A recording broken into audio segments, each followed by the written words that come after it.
Cuando habla de los placeres, imagino que el que escucha estará pensando en, no sé, no ir más al cine, no disfrutar de una rica comida, no pasarla bien, no entretenerse. ¿A qué se refiere exactamente con ese desapego de los placeres? Sí, a veces se ha planteado desde la religión las cosas un poco de forma extraña, ¿no? Y la gente no las ha comprendido porque los planteamientos a veces son muy negativos, ¿no? Es como si toda la realidad fuera peligrosa o fuera negativa o cualquier placer fuera malo. Entonces hay que rechazarlo para ir a Dios, ¿no? En el fondo esto es una visión dualista que impide también un camino espiritual serio, ¿no? En realidad el apego, la esclavitud a las cosas está más en la actitud de la persona que en las cosas mismas.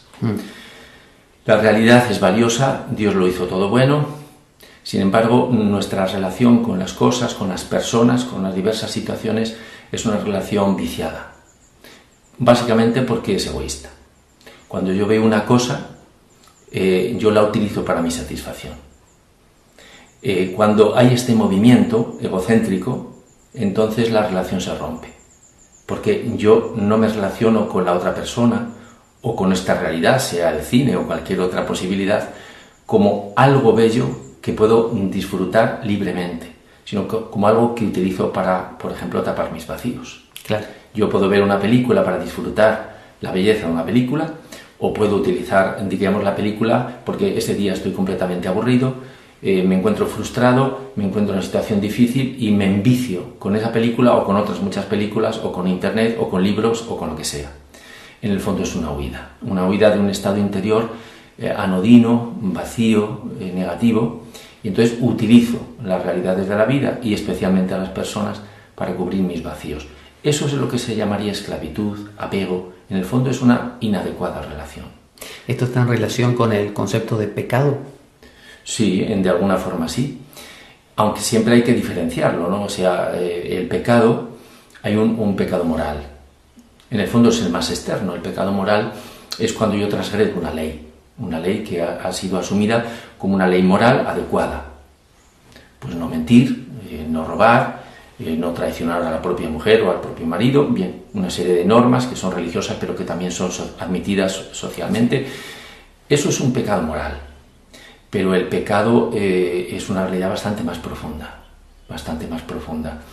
En realidad el pecado toca al ser humano por dentro, en una realidad que muchas veces se nos escapa. Es un movimiento sobre todo egocéntrico. En el cristianismo tendríamos un poquito, para entender la situación de pecado, tendríamos que entender que es el elemento, la meta de bondad. O sea, si en el cristianismo el ideal fundamental es el amor, y el amor está entendido como unidad, como relación, el pecado sería la división, sería la separación. De hecho, la palabra diablo es una palabra griega, diabolo, es el que divide, el que separa. Entonces, la persona que no está unificada, que está dividida, esa es la raíz de pecado. Lógicamente, de esa división nace una frustración, nace una infelicidad, una inseguridad malsana que nos lleva luego a cometer pecados morales, porque lógicamente si me encuentro desestabilizado, si no tengo una unión en mí mismo, pues siempre voy a buscar satisfacciones de forma errada, para tapar el vacío que ha generado una situación de división íntima, ¿no?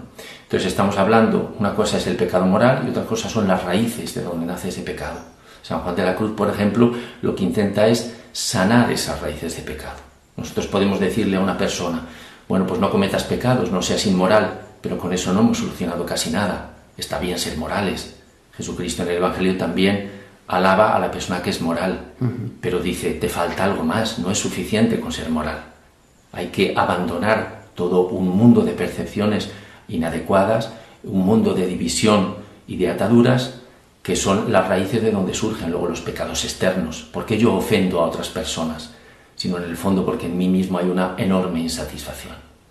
Entonces la raíz profunda es la que interesa a los místicos, a los santos, a los maestros. Es ahí donde tenemos que trabajar el asunto y de ahí que la vía mística, la vía de la interioridad sea tan importante.